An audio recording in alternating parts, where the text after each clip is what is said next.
Me llamo Clara Velasco y siempre he sido la hermana sensata, la profesora, la callada, la mujer que tomaba decisiones seguras mientras mi hermana mayor, Carla, perseguía el lujo, el poder y el estatus como si su vida dependiera de ello. Pero nada en nuestra larga y complicada historia se compara con lo que hizo el día de mi boda. Sucedió justo en medio de la ceremonia. La ermita estaba en silencio, la luz del sol se filtraba a través de las vidrieras antiguas. Acababa de tomar la mano de Daniel en el altar, su sonrisa era tranquila y firme. El sacerdote estaba a punto de decir las palabras, si alguien tiene algo que objetar, cuando lo escuché, tacones golpeando bruscamente contra la piedra y luego su voz cortando el silencio como un cuchillo. «Esto es una broma», gritó Carla, levantándose de su banco en un remolino de tela cara e indignación moralista. «Estás tirando tu vida por la borda, Clara. Te vas a casar con un camarero».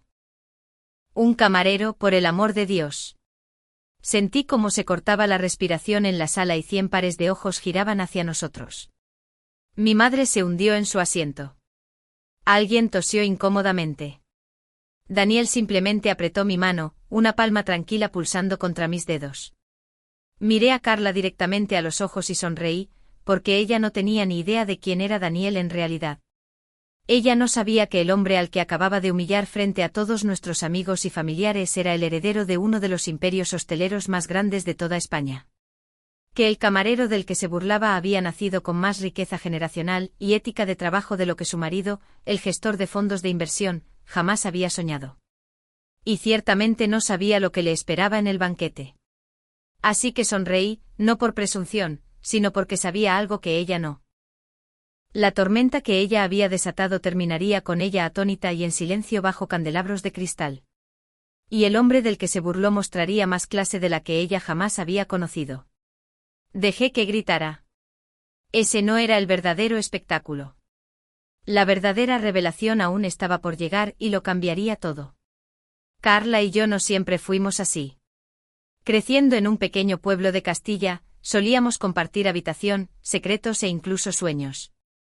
Pero en algún momento del camino, quizás cuando ella entró en la exclusiva universidad privada en Madrid y yo me quedé más cerca de casa en la pública de Salamanca, nuestros caminos comenzaron a separarse. El suyo se disparó hacia galas con champán y fines de semana en Ibiza. El mío se asentó entre las paredes del aula y los planes de estudio. Cuando se casó con Borja, un gestor de fondos 10 años mayor que ella, toda la familia Velasco lo trató como si hubiera llegado la realeza. Aún recuerdo a mi padre susurrando, «Lo logró. Ha salido de aquí». Y ahí estaba yo en un rincón, recién graduada en Filología Hispánica, con deudas estudiantiles y un trabajo de mileurista en el horizonte. Ese fue el comienzo. Cuando Carla empezó a mirarme como si fuera un caso de caridad con zapatos cómodos. Con los años se volvió más afilada con sus juicios. Cada vez que nos veíamos había comentarios envueltos en seda. ¿Sigues conduciendo ese viejo SEAT? Oh, admiro cómo vives tan sencillamente. Es una lección de humildad. Nunca le respondí, ni una sola vez. Solo sonreía, bebía mi agua con limón y cambiaba de tema. Pero las cosas escalaron cuando le hablé de Daniel. Daniel Rivera dirigía un acogedor restaurante italiano a las afueras de Madrid cuando nos conocimos. Estaba limpiando mesas, saludando a los clientes por su nombre, moviéndose como si perteneciera allí. Me ofreció servilletas extra cuando derramé refresco en mi falda. Hablamos durante 2 horas después de mi comida, y en la segunda cita, supe que estaba mirando al hombre con el que quería construir una vida. Cuando se lo conté a Carla, se rió. No de forma educada. De esa forma que te hace saber que la has decepcionado profundamente. Sales con un camarero, Clara. Con tu educación, con nuestro apellido. Es más que eso, dije. Oh, estoy segura, respondió ella, sorbiendo su Rioja. Apuesto a que es muy apasionado con la lasaña. Esa era Carla. Todo medido en euros, títulos y etiquetas de diseñador. Lo que ella no sabía, y lo que Daniel y yo habíamos acordado mantener en secreto, era que él no era solo un encargado de restaurante. Él era un Rivera, el único hijo del difunto Rafael Rivera, fundador del Grupo Rivera, una cadena de restaurantes, hoteles boutique y clubes privados en toda la península y las islas. Pero Daniel le había hecho una promesa a su padre antes de que falleciera. Aprendería el negocio desde abajo. Así que, tras dejar su puesto ejecutivo en la cima, volvió al principio. Sin etiquetas, con su nombre, sin oficina en la esquina. Solo delantales manchados y turnos de 12 horas de pie. Quiero conocer cada trabajo que algún día supervisaré, me dijo. El momento en que olvide lo que es fregar el suelo es el momento en que pierda el derecho a liderar. Lo amé por eso, no solo por el principio, sino por cómo lo vivía. Así que no se lo dijimos a nadie, ni a mi familia, ni siquiera a mi madre, quien, bendita sea, era demasiado educada para indagar, pero siempre parecía confundida sobre cómo podíamos permitirnos cenar en lugares con aparcacoches. Daniel lo dijo mejor: deja que juzguen. Hará que la revelación sea mucho más deliciosa. La boda fue planeada para reflejarnos a nosotros. Pequeña, significativa, profundamente personal. Elegimos una ermita en la Sierra de Guadarrama con bancos de roble y suave música de órgano. Nada que ver con el evento de 4 niveles de Carla en unos viñedos exclusivos de La Rioja. En las semanas previas a la boda, Carla se volvió cada vez más hostil. Acorraló a mi madre con advertencias, le dijo a mi tía que no desperdiciara el dinero del AVE, convenció a 2 primos de que yo estaba cometiendo un error por desesperación. Y aún así no me rompí, porque Daniel no era la apuesta arriesgada que ella creía. Él era la verdad que ella no podía reconocer porque había olvidado cómo era la autenticidad. Pero lo recordaría muy pronto. Delante de todos, y no habría copa de vino lo suficientemente elegante para esconderse detrás cuando llegara ese momento. La mañana de nuestra boda estaba tranquila y fresca. El aire de principios de octubre era lo suficientemente frío para hacer que todo se sintiera claro y vivo. La ermita parecía sacada de un cuadro, escondida entre pinos altos, su piedra desgastada y vigas de madera envueltas en suave luz solar. Dentro de la sacristía, me senté quieta mientras mi madre ajustaba mi velo con manos que temblaban más por emoción que por edad. «Estás preciosa», susurró apartando un rizo detrás de mi oreja. Y lista, sonreí, más agradecida de lo que podía decir. Los meses previos a este día habían sido un torbellino de críticas susurradas, confirmaciones de asistencia a regañadientes y una tensión tan espesa que me dolían los hombros. Pero hoy, nada de eso importaba. Me casaba con Daniel, el hombre que me traía té cuando tenía migrañas, que leía a Lorca conmigo los domingos lluviosos, que sabía exactamente cuándo callar y cuándo hablar. Pensé que ya habíamos pasado la parte difícil hasta que las puertas de la ermita se abrieron de golpe. Fue a mitad de la ceremonia. Daniel y yo acabábamos de intercambiar votos, nuestras manos entrelazadas fuertemente mientras el sacerdote se volvía hacia la congregación con la frase tradicional: si alguien aquí se opone a esta unión, que hable ahora o calle para siempre. Hubo un respiro, un momento de quietud. Y luego, clac, clac, clac. El sonido de tacones altos, inconfundible, calculado. Carla se levantó de su asiento con la pose de una mujer subiendo a un escenario que creía poseer. «Esto es una locura», anunció, su voz resonando en la capilla como una sirena. «Clara, estás cometiendo un error. Estás tirando tu vida». El sacerdote se congeló. Los murmullos recorrieron los bancos. La mano de Daniel no se movió en la mía, pero pude sentir la tensión apretarse en sus dedos. El vestido de Carla era de seda azul marino, entallado al milímetro, y su pintalabios estaba inmaculado. Su expresión era de indignación controlada, del tipo que dejaba claro que había ensayado esto. «¿Te estás casando con un camarero, Clara?», espetó. «¿Has perdido completamente la cabeza? Fuiste la primera de tu promoción. Tenías opciones, y ahora esto». La miré firme. Mi padre intentó callarla desde la primera fila: «Carla, ya basta». Pero ella siguió adelante, sus tacones resonando como una sentencia por el pasillo de piedra. «No vengas llorando a mí cuando estés atrapada recortando cupones en un estudio sobre una pizzería de barrio». No respondí. Tampoco Daniel.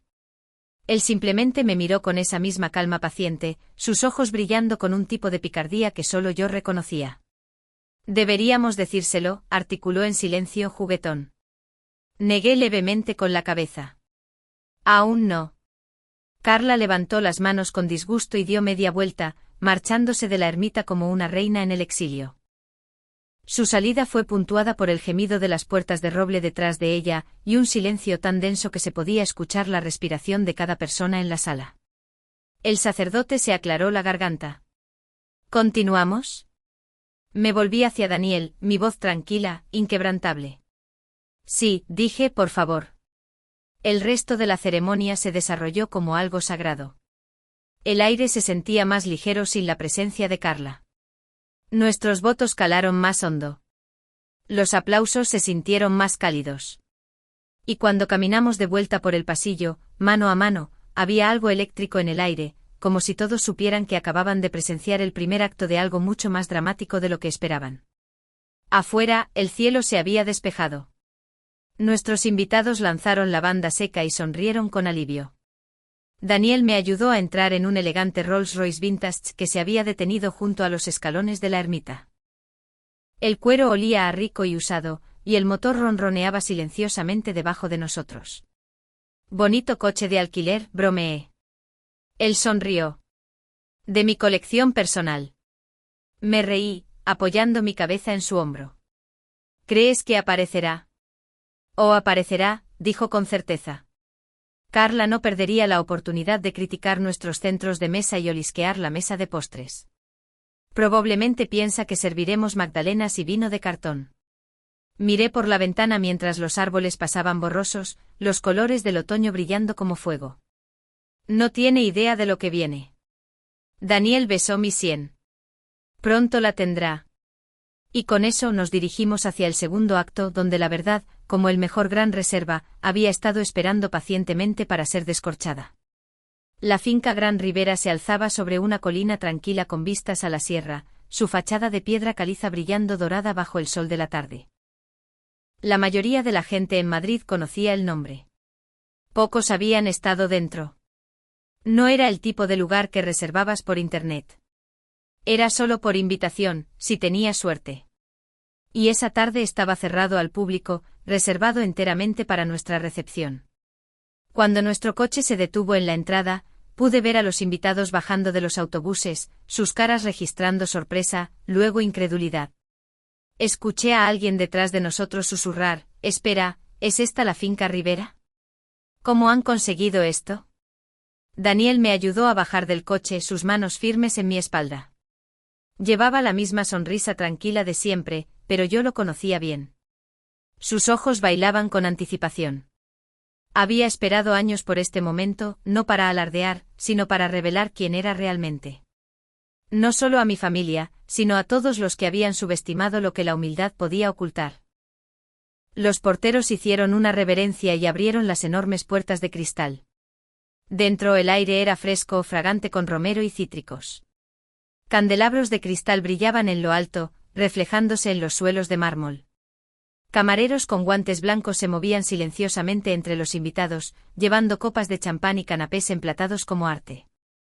El efecto fue inmediato. La gente ralentizó sus pasos. Las conversaciones se convirtieron en murmullos. Esto no era solo elegante. Era élite. Demasiado élite para alguien como yo, probablemente estaban pensando, y demasiado élite para un camarero. Y entonces llegó Carla. Llegó 20 minutos tarde como siempre. Sus tacones repiquetearon por el suelo con gracia ensayada hasta que se detuvo en seco. La observé desde el otro lado de la sala mientras escaneaba el espacio. Sus cejas se juntaron. Esto debe ser un error, dijo en voz alta, lo suficiente para que los invitados cercanos la oyeran. Aquí no se hacen bodas.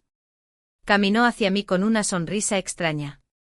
Clara, cariño, ¿qué es este lugar? ¿Alguien movió algunos hilos? Antes de que pudiera responder, una voz detrás de mí dijo suavemente, sin hilos, solo familia. Daniel se paró a mi lado, perfectamente relajado, perfectamente en control. Carla parpadeó mirándolo. Yo. Pensé que trabajabas en la trattoria de Luca. Lo hacía y todavía lo hago a veces, dijo él. Gran cocina. Aprendí mucho allí. Pero esto es el Gran Ribera. Y yo soy Ribera, respondió él gentilmente. Ella no lo entendió al principio. Le tomó unos segundos. Luego frunció el ceño. Ribera.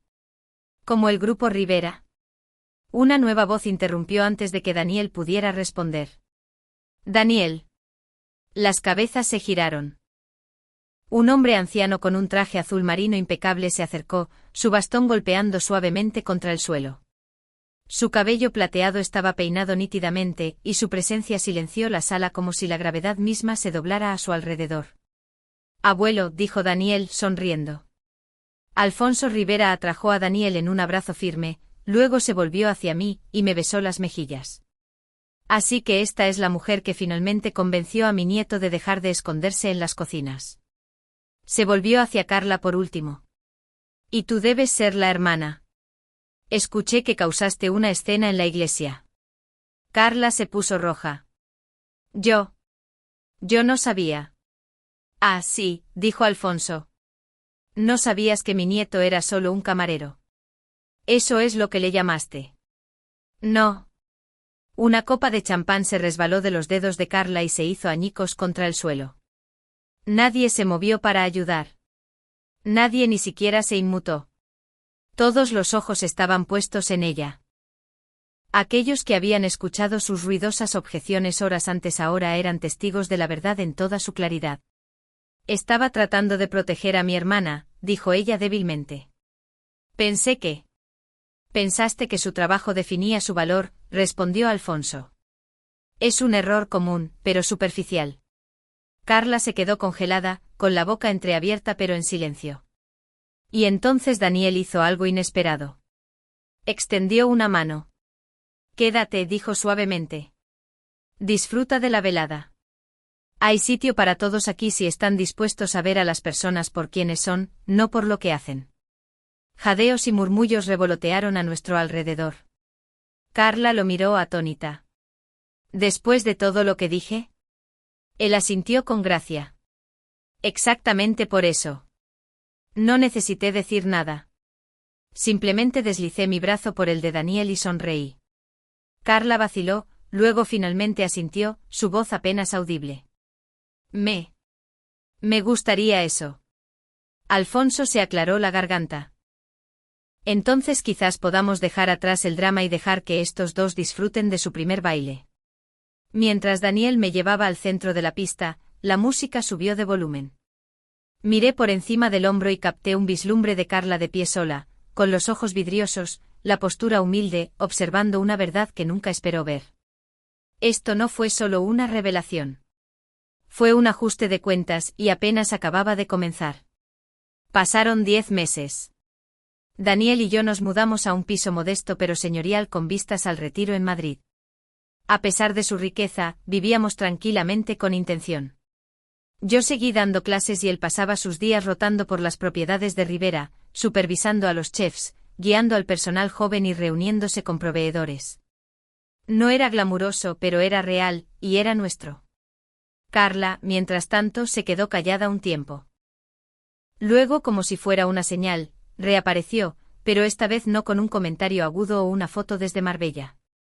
Esta vez llegó a nuestra puerta a las 11:40 de la noche de un jueves lluvioso, empapada en seda de diseñador y rímel corrido.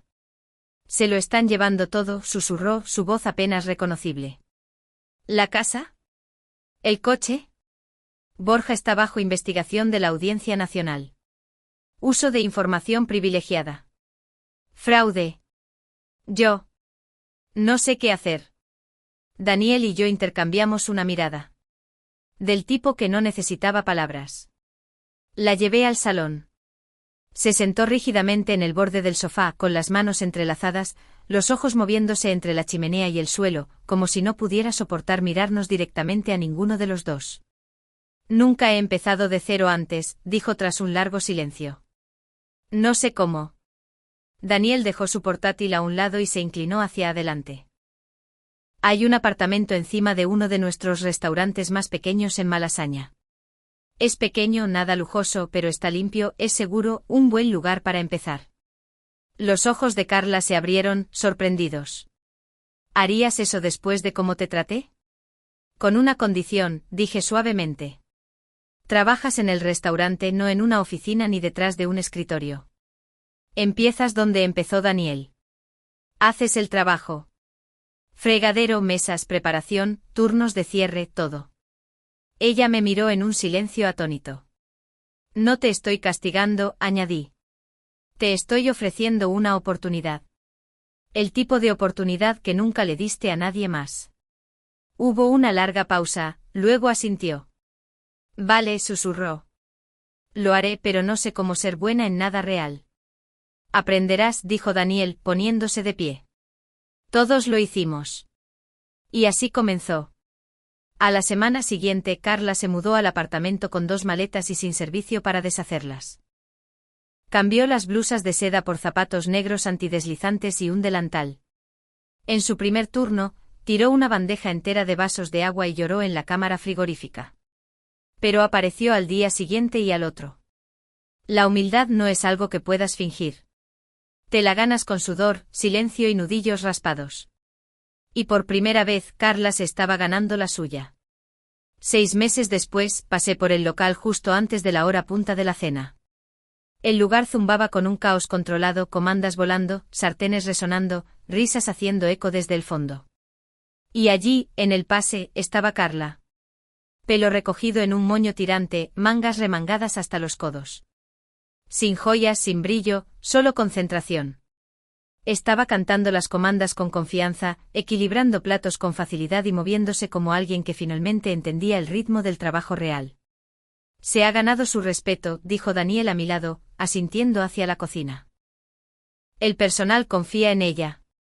Saben que no está fingiendo. Después de su turno, la sentamos en un reservado tranquilo. ¿Cómo te sentirías gestionando este lugar?, preguntó Daniel casualmente. Carla se congeló con los ojos muy abiertos. ¿Yo? ¿Me confiaríais eso? Te lo has ganado, dije. Has aparecido cada día. Ni una sola vez has jugado a la víctima. Aprendiste toda la operación desde dentro hacia fuera. Ella tragó saliva con fuerza. Nunca pensé que diría esto, pero amo este trabajo. Amo ganarme algo. Las lágrimas bordearon sus pestañas. Solía pensar que el éxito significaba ser admirada, susurró. Ahora sé que es ser respetada por quien eres, no por lo que llevas puesto. En la siguiente reunión familiar, llevó su uniforme de Rivera como una armadura. No para impresionar, sino para mantenerse erguida. Y esta vez, nadie se rió porque ella ya no era un chiste. Ella era la prueba de que la gente podía cambiar si estaba dispuesta a ensuciarse las manos y abrir el corazón. Y ese fue el éxito más hermoso de todos.